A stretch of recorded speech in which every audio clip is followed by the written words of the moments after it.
शुरू किया। कहीं इमारत तो टेढ़ी नहीं रखी गई, आज तक तो ये झुका नहीं था, आज तक तो ये इतना झुका झुका नजर नहीं आ रहा था, लेकिन आज इतना झुका हुआ है और इतना ज्यादा इसकी कमर में लचक आ गई है कि देखने के बाद साफ जाहिर हो रहा है कि ये झुका हुआ है।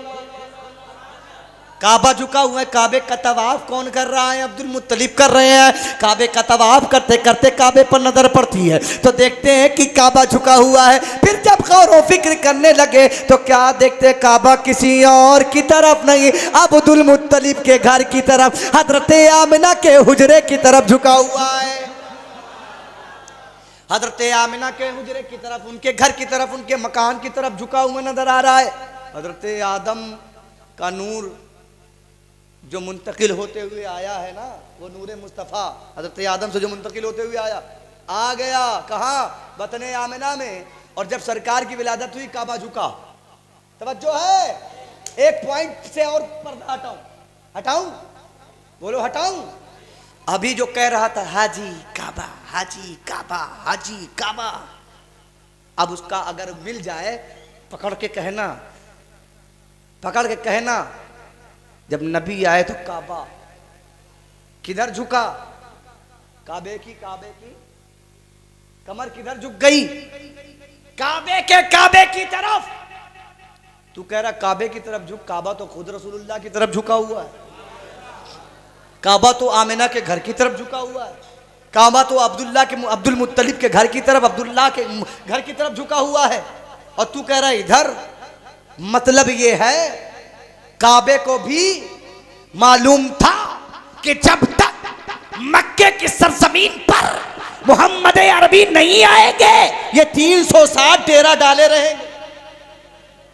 काबे के अंदर 360 बुत सीना ताने खड़े थे। और जब काबा झुका तो ये भी मुंह के बल गिरे। काबा झुका तो ये भी मुंह के गल। भाई काबा अपनी जड़ समेत झुका, तो जब जड़ समेत झुका तब डिसबैलेंस हुआ, तो जो टेके खड़े रहे वो औंधे पड़े होंगे।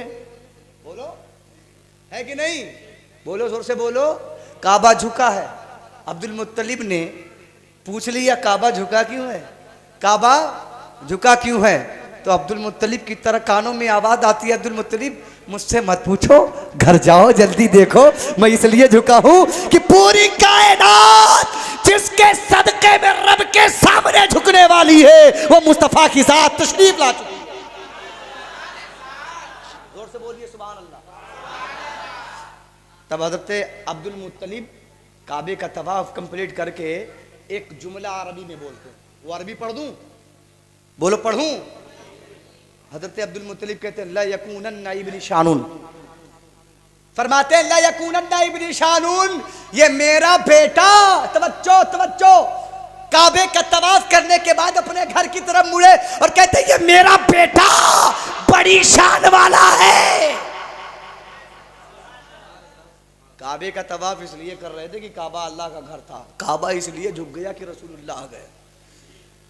रसूलुल्लाह काबे को कुफ्र, जुल्मत और बर्बरियत से पाक करने वाले आ गए। अलगरज सरकार तशरीफ ले आए।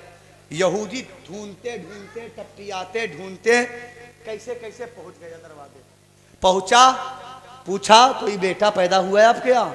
अब्दुल मुत्तलिब ने हाँ में इकरार किया और कहा हाँ हाँ मेरे यहाँ एक बेटा आया है, अब्दुल्लाह का नूरे नज़र, आमिना का लगते जिगर, मेरा पोता आया है। बात खत्म करने जा रहा हूं बड़ी तेजी के साथ, लेकिन कुछ पॉइंट की बात। सरकार की विलादत बासादत हुई, हजरत हलीमा के साथ क्या वाकया पेश आया आप जानते हैं, इस पर तबसरा नहीं करूंगा। नबी की आमद पर हजरत आमिना फरमाती मेरे पेट से, मेरे शिकम से एक नूर निकला, उस नूर की रोशनी में मैंने बसरा और शाम के महल्लात अपनी आंखों से मक्कतुल मुकर्रमा में बैठे बैठे देख लिया। जब रसूलुल्लाह की माँ मक्के में बैठकर शाम देख सकती है तो रसूलुल्लाह अपने मक्के में बैठकर हम उम्मतियों को नहीं देख सकते? जोर से बोलो, जोर से बोलो ना, बेदार नहीं हुए। अब थोड़ा और मजेदार बात आ रही है, तवज्जो के साथ सुनिएगा। हजरत अब्दुल मुत्तलिब से कहा उस यहूदी ने, लाओ जरा उस बेटे को दिखाओ। मार परेशान था, एकदम बेचैन था, उलझन में डूबा हुआ था। वो पूछ रहा है, लाओ कहाँ है वो बेटा? हजरत अब्दुल मुत्तलिब हुजरे में गए, हजरत आमिना से शहजादे को लिया। वो कौन शहजादा है? अल्लाहु अकबर कबीरा, अब्दुल्लाह का शहजादा है, अब्दुल मुत्तलिब का शहजादा है, आमिना का शहजादा है, ताई हलीमा का शहजादा है। अल्लाहु अकबर कबीरा। नबी के कौनैन को अपनी गोद में लिया और लेने के बाद बाहर आए अब्दुल मुत्तलिब। उस यहूदी ने कहा, जरा चेहरा हटाकर दिखा दो। चेहरा जब दिखाया, चेहरे को देखता, फिर आसमान के सितारों की तरफ देखता है, फिर चेहरे रसूल को देखता, फिर आसमान के सितारों की तरफ देखता है। फिर वो यहूदी कहता है, तो चमक अभी तक चांद सितारों में नजर आ रही थी, वो चमक उतर आई है इस बच्चे के चेहरे में। वो चमक इधर नजर आ रही है, तवज्जो तवज्जो, वो चमक इधर नजर आ रही है। वो यहूदी कहता है, एक काम करोगे? अब्दुल मुत्तलिब कहते क्या? कहा एक काम करो, इसको उल्टा करके इसकी पीठ दिखाओ, इस बच्चे की, इस शहजादे की पीठ दिखा दो।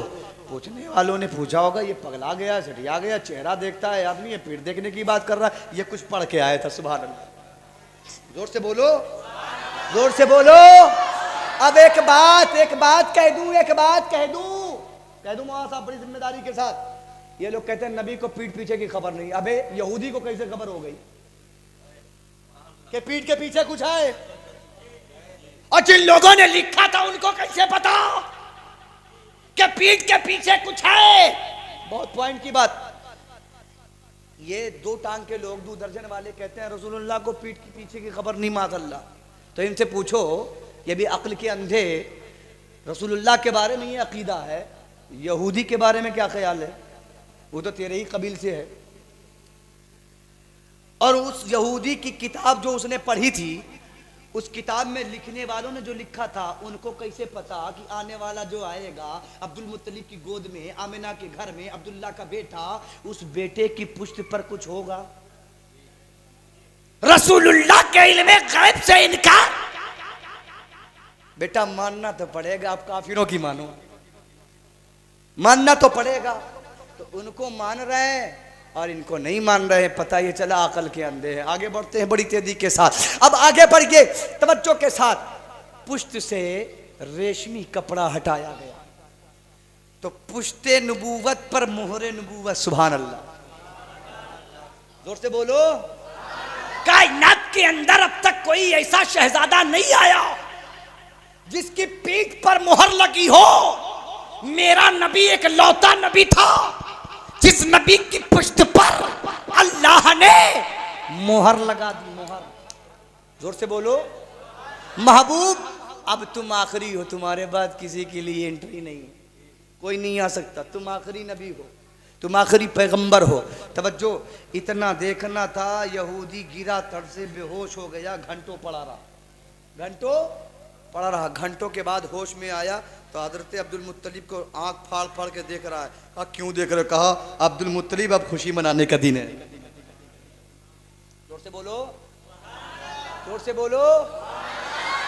मुसलमान तो हुआ नहीं था क्योंकि सरकार ने 40 साल के बाद नबूवत का ऐलान किया। बोलो। तो जब नबूवत का ऐलान हुआ तब अबू बकर ईमान लाए, तब उमर ईमान लाए, तब उस्मान ईमान लाए, तब अली ईमान लाए। तो आप खुशी मनाने का सबूत कहां से? कहा तेरे अब्बा से। कहां से? तुम्हारे अब्बा से। यहूदी कहता है, ओ अब्दुल मुत्तलिब, खुशियां मनाओ, खुशियां। अब कबीले कुरैश से बदहाली दूर कर दी जाएगी, कहत साली दूर कर दी गई, गरीबी दूर कर दी गई।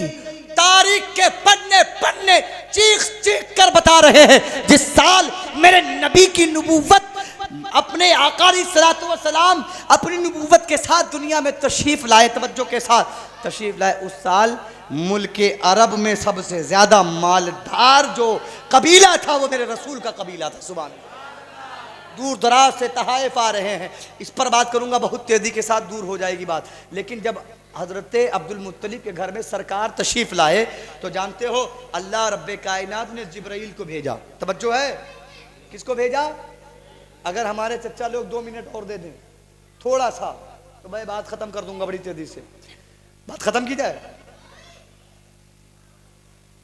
बोलिए सुभान अल्लाह। रंग तब बनता है जब आप संग हो। बात समझ में आ रही है? लेकिन फिर भी कोशिश करने जा रहा हूं। आदम अलैहिस्सलाम के वफादार बेटो सुनो, सरकार की विलादत हुई, अल्लाह ने जिब्रील को हुक्म दिया, जिब्रील जन्नत जाओ। कहां? जोर से बोलो। किसके यहां? किसके यहां जाओ? आदम के घर में जाओ, जन्नत जाओ। और जन्नत से क्या लाने की बात हुई? झंडे। क्या? जोर से बोलो, जोर से बोलो, और जोर से बोलो ना। क्या लाए जिब्राइल? एक रिवायत में है कि 3 झंडे आए जन्नत से, और एक रिवायत में है कि 4 झंडे। कितने झंडे? कितने झंडे? अब 2 दर्जन वाले कहीं झंडे का सबूत कहां से है? कहते पता नहीं किस अंडे से निकला हुआ, तुझे पता नहीं है, तुझे मालूम नहीं है। झंडे का सबूत अल्लाह ने खुद दिया है, और इसके लाने वाले कोई और नहीं, सय्यदुल मलाइका जिब्रील अमीन। हाँ, बात समझ में आ रही है? और अगर जिब्रील को नहीं माना तब ईमान गया है, ईमान। जिब्राइल तो छोड़ो, जिब्राइल की कस्टडी में, उनके अंडर में जितने फरिश्ते हैं, ये तो सरदार है सारे फरिश्तों, इनके अंडर में जितने फरिश्ते हैं पता नहीं कितने, गिनी नहीं सकते, जितने हैं। अगर एक को का इनकार किया तो गया काम। बोलो है कि नहीं? बोलो। आप कलमा पढ़ते हो, तर्जमा इनसे सुन लीजिएगा। अगर आप मुस्कुरा देंगे तो मैं खुद ही बता दूंगा। पढ़ते हो आप आमनतु बिल्लाहि व मलाइका, ईमान लाया मैं अल्लाह पर और उसके मलाइका पर। जोर से बोलो। तो झंडे का इनकार किया तो पता चला ईमान गया। इसलिए जिब्रील पर ईमान अगर लाए हो तो झंडे का इनकार नहीं कर सकते। जोर से बोलो, और जोर से बोलो। और सही हदीस से साबित है कि जन्नत से 3 झंडे आए, एक रिवायत में साबित है कि 4 झंडे आए। अब झंडों को हुआ का अल्लाह ने हुक्म दिया। अच्छा, अल्लाह ही बता रहा है जिब्राइल कहाँ लगाना है। एक लगाओ खाने काबा पे। कहाँ? जोर से बोलो ना यार, आप बड़े सुस्त पड़ गए। ऐसे थोड़ी ना होता है, हैं? बिल्कुल कंजूसी के साथ तकरीर सुन रहे हो यार, ऐसे थोड़ी ना होता है। इतनी दूर से मैं थका थका आया हूँ, कमर टेढ़ी हो गई है, फिर भी आप जो है खामोशी से बैठे हुए। मामूली बात है, 2:30 बजे रात में सफर किया मैं। तकरीर तो कहीं ना कहीं होती, लेकिन न लंबा सफर करके आया, कुछ तो यार साथ दो मेरा। मेहमान नवाजी करनी चाहिए, है कि नहीं? बोलिए, जोर से बोलिए। मैं यार अल्लाह के घर में बैठे हो, जब तक बैठे रहोगे तब तक नेकी मिलती रहेगी। बोलो सुभान अल्लाह। और मचल के बोलो। बहुत टेस्ट से भरी हुई बातें आपके सामने रखने जा रहा हूं, तवज्जो है ना। जितने झंडे का इनकार किया गया काम से। कहा? गया काम से, जहन्नम में जाई डायरेक्ट अब्बा के साथ। वो तो पहले से निकाला के बाद तो वो जाएगा कहाँ? दस्तूर है जो निकाल दिया गया, वो जन्नत में जाएगा नहीं, वो भगा दिया गया जन्नत। बात समझ में आ रही है ना? बोलो, आ रही है ना? तो अब जन्नत किसकी रही? हजरत आदम अलैहिस्सलाम की। और हम किसकी औलाद हैं? तो जन्नत किसकी प्रॉपर्टी हुई? बोलो, जोर से बोलो। जन्नत किसकी प्रॉपर्टी?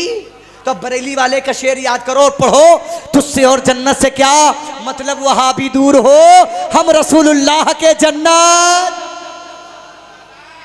कसम खुदा की, अगर मैं इलाहाबाद के किसी देहात में बोलता ना तो लोग मचल मचल जाते, लेकिन आप बरेली के करीब में रहकर नहीं मचल रहे। अब बहुत ताज्जुब की बात है। देखिए, मेरी बात सुनकर अल्लाह की रहमत मचल रही है। सुभान अल्लाह। देखो देखो, वहां से इतनी तेज आवाज आ रही, धड़ धड़ झरझर झरझर झरझर झमझम झमझम बरस रही है कि नहीं? अल्लाह की रहमत। तुम बरसो, थोड़ा बोलो सुभान अल्लाह, बोलो सुभान अल्लाह। है क्या बात है? सुभान अल्लाह, सुभान अल्लाह। अब झंडे का जो इनकार करे गवा काम से, है कि नहीं? एक झंडा खाने काबा की छत पर। कहां? अब आप बोलोगे तब आगे बोलो।